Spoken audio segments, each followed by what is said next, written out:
For the Los Angeles Times, I'm Mark Olsen.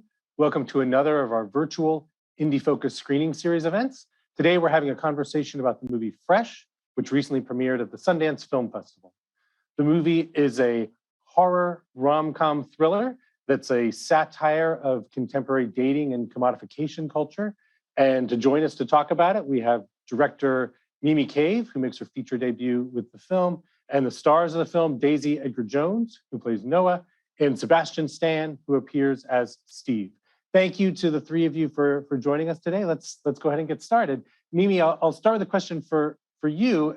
As I understand it, when you first read Lauren Kahn's screenplay, that you kind of were really shocked by the story, but also really taken with some of the ideas that were sort of beneath the surface there. And I was wondering what it was that grabbed you. Like what were some of the things that you saw in the screenplay that you were hoping to bring out?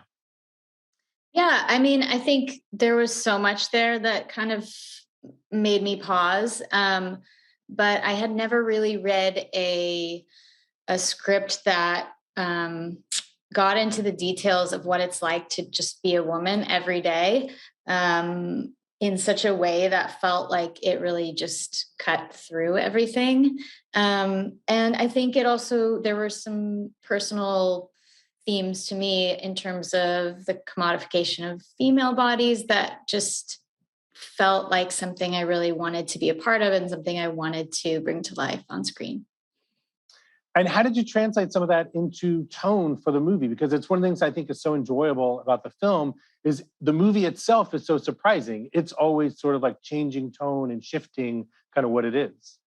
Yeah, I mean, a lot of that was on the page. So there's a lot of scary moments, a lot of humor and comedic relief, and the entire time making Fresh, to me, it was all about towing that line between the two and making sure there was a balance of, in one moment you're gasping, in another moment you're kind of laughing. There's uncomfortable moments where maybe you find it funny, but you're not sure why.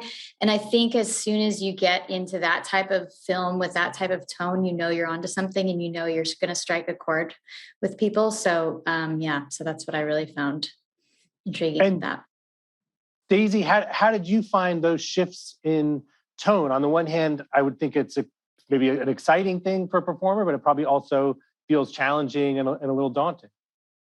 Yeah, I mean, that's what I really loved about the script was that, every time you're in a scene and you think you know where it's going, it takes you in such a different direction. And actually, when I read the script, it already had a brilliant 80s soundtrack written throughout it. So I knew it was going to kind of have that juxtaposition of the dark themes with a kind of brilliant poppy song. So I loved that aspect of it. But it was really fun as a performer because, I think what Fresh does so well is just when you think you can't take any more of the kind of darker, heavier moments, it brings you a bit of levity and a bit of humor. And that was really fun to play with. And I think very true to life that in some of the kind of craziest times we experience, that there's weirdly funny moments. And I think it plays with those 2 feet like things very well. So it was really fun as long as we kind of earned that by really rooting every moment of truth, by really kind of grounding it when we could, then we earned those bits of levity. And I loved that about it. Because Sebastian, you sort of have the biggest pivot to pull off in the story as far as your character. How did you find navigating some of the changes in the script? Well, I think our job was to sort of find a way for to kind of smoothen those edges, I suppose, right, as we were going forward. And one of the things I had loved about the script originally when I had read it was just the way it begins and the way it starts, which seems very reminiscent of a romantic comedy, but also had very realistic, natural banter between two people who were just getting to know each other, and it was clear to me that there was a connection there that was forming, and so even knowing where it was going, the script, where the story was going, I was sort of fascinated to see what happens from just that initial connection, and then really having this sort of all of us get together and in a way kind of map out the arc of that relationship, as twisted and unusual as it is. Because Daisy, as Mimi mentioned, the movie, a lot of it does deal with what are really just sort of the everyday fears of being a woman. There's a moment early in the film where, your character is scared of someone in an alleyway and it turns out to be totally harmless. And then later she kind of lets her guard down. And I think all of her worst fears and more are sort of confirmed. How did you find that element of the script? I mean, were those some of those moments, like say the alley scene, were those things that rang true to you?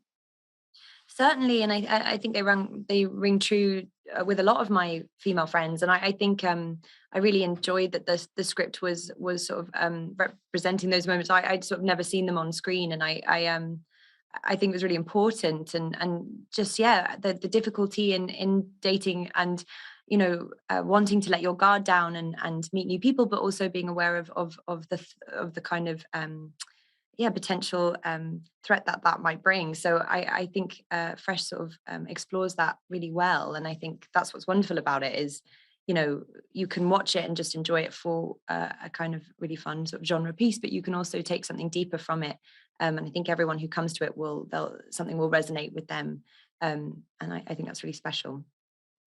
Because Mimi, the film opens with this date that Daisy's character is on with this kind of lame guy who thinks, I think he's a nice person, but is awful. And it's funny how that scene sets the template for so much of how Sebastian's character, Steve, then acts throughout the whole film. And did you like the idea that early date, which on the one hand could seem like a throwaway, really does sort of like set the template for a lot of what else happens in the movie?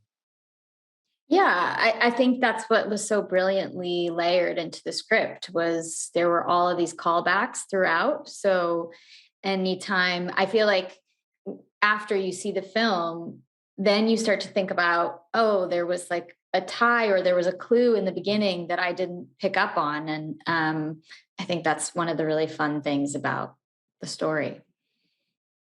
And as well, Mimi, one of the most surprising things in the movie is the title card doesn't come up until about 30 minutes in, and the opening credits come like what seemed like very late into the story. And can you just talk about that as a decision? Because it really is it feels like a very bold, creative choice.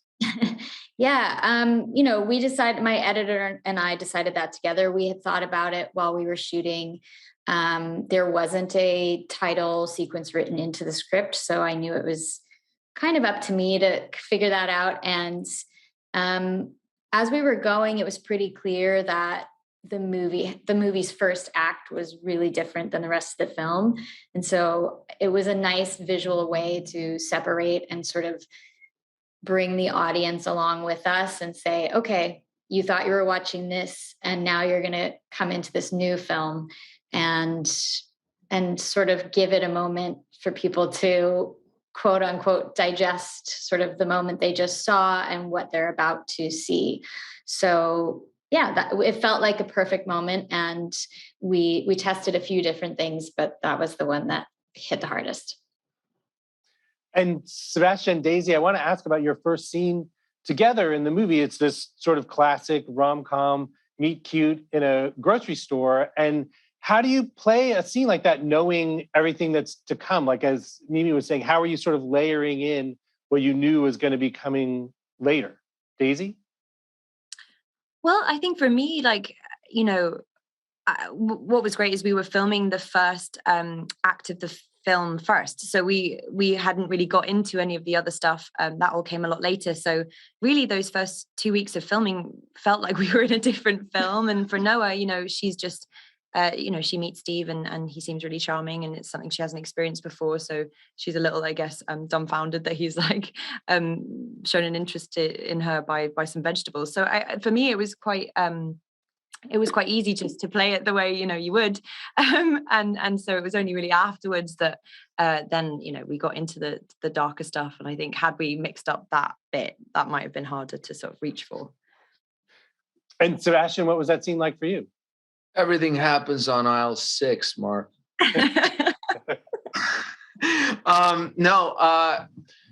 I think one of the things that we were always conscious about was just to not play, into the results of anything or the expectations or sort of the, what comes down the line.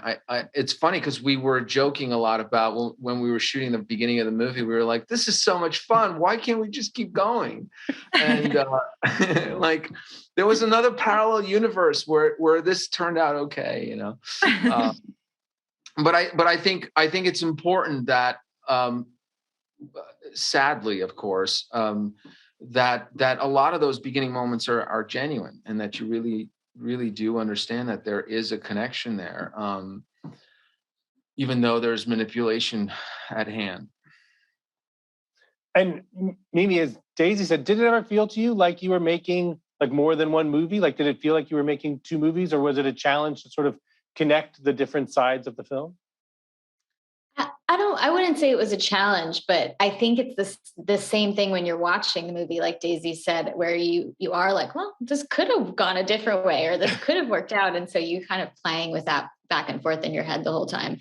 But no, I mean, I had a pretty clear delineation of what I was doing, but we just got lucky. We got to shoot it somewhat chronologically in terms of the first half of the film. And so I think it honestly bled into the performances really well in terms of them actually experiencing what Noah and Steve were going through. And Sebastian, there's a moment in the movie where you're in a bathroom and you're moisturizing, and it really calls to mind Patrick Bateman and the movie American Psycho. And I was wondering if that was something that was like a point of reference for you in your performance. Mark, that's so perceptive of you. Only one that would have moisturizer in their bathroom would pick that up. I hope you do. But no, it's just no one ever brought that up. And I actually remember being like, he moisturizes a lot. And like, you're the first person that notices that. It's funny. I mean, anyway, that was something that I came up with talking to this doctor, Dorothy Lewis, because we were talking about surgeons' hands, and the idea that he was a surgeon at a certain point, and that they actually, their hands have to be so super clean, and that they're washing their hands all the time. So as a result, they need moisturizer because they're constantly dry hands. But it just was funny to, even the nails and everything, like it was just funny to think that he spent so much time on these hands that he used for horrible purposes. But was American Psycho something that you thought about or referenced at all in your performance?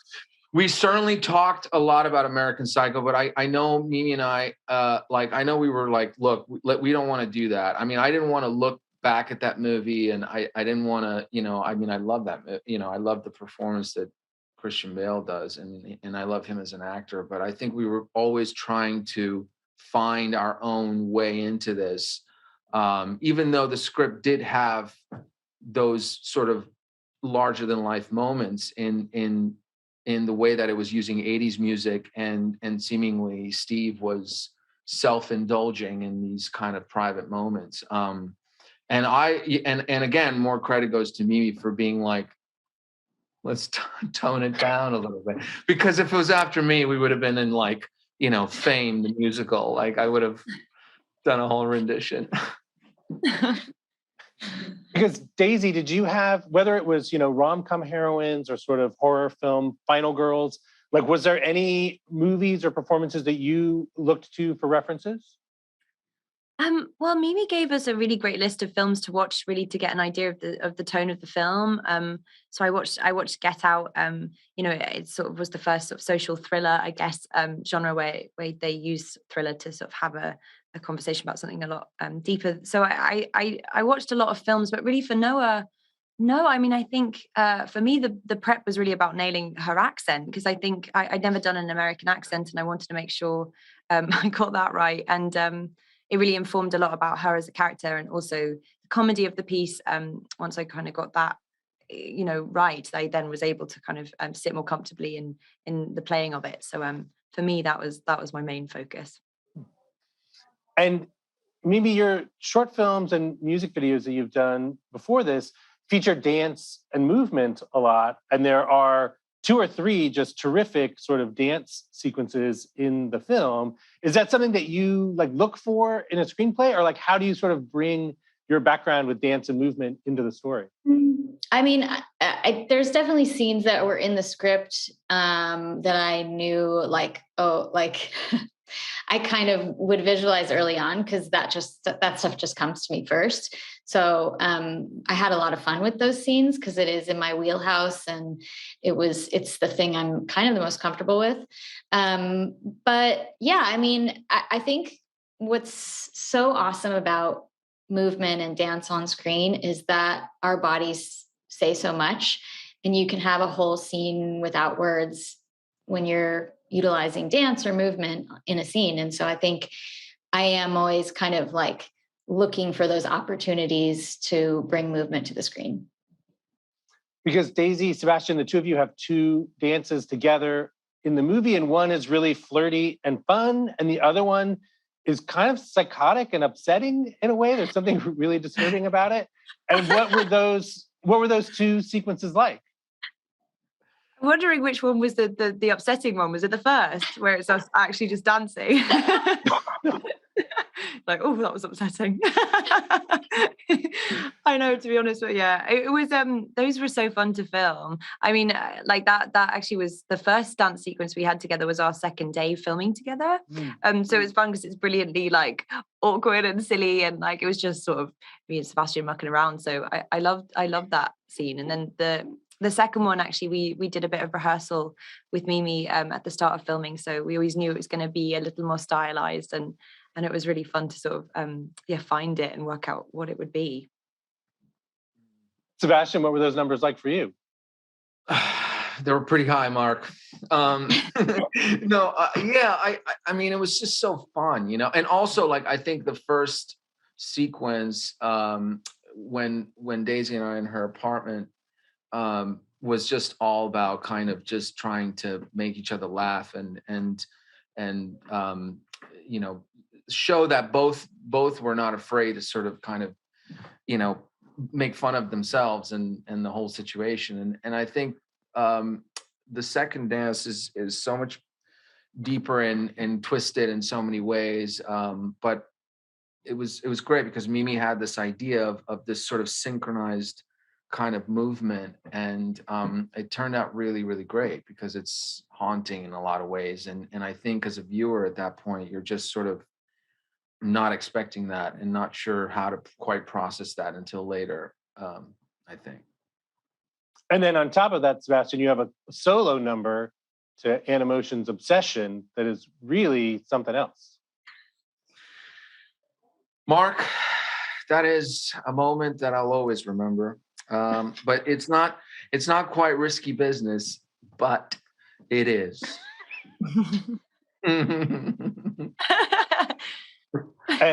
Mimi, was that number in particular choreographed, or like how did you work out how Sebastian's solo number would go? Say no. It wasn't choreographed per se. It's sort of like what we in the dance world call structured improv. So he had blocking. We knew where he needed to go, and then we had sort of like a toolbox of movements that we would throw at him, and he would test out, and then we'd be like, okay, that's the one, and keep doing that. So, and then he brought a bunch of his own moves to the screen as well. Because maybe could you talk as well? There's some good prop work there. Yeah, very good prop movie. Yeah.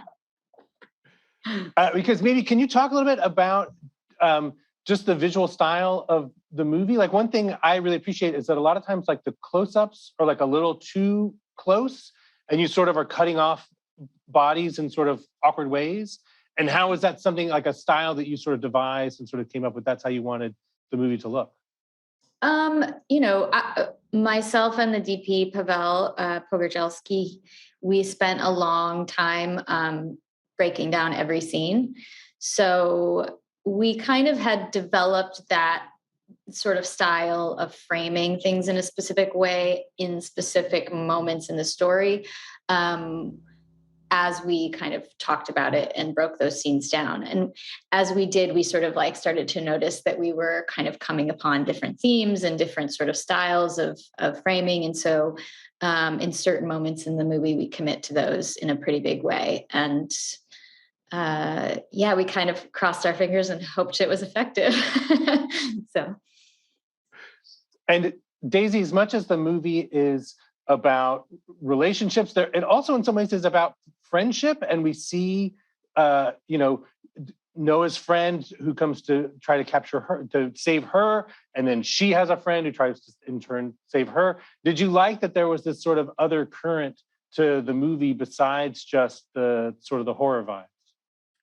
Definitely, that was a really important relationship, I think, and really actually, the ultimate love story in Fresh is Molly and Noah, and I thought it was a really exciting thing to be able to champion female friendships, and really, through this film, you sort of see that through these women's sort of shared experience, they're able to ultimately outsmart Steve. And I think that's a really special thing to represent on screen. And I loved working with JoJo. She's so special. And we really got on genuinely just as people. So most of the laughter that you see between us is real.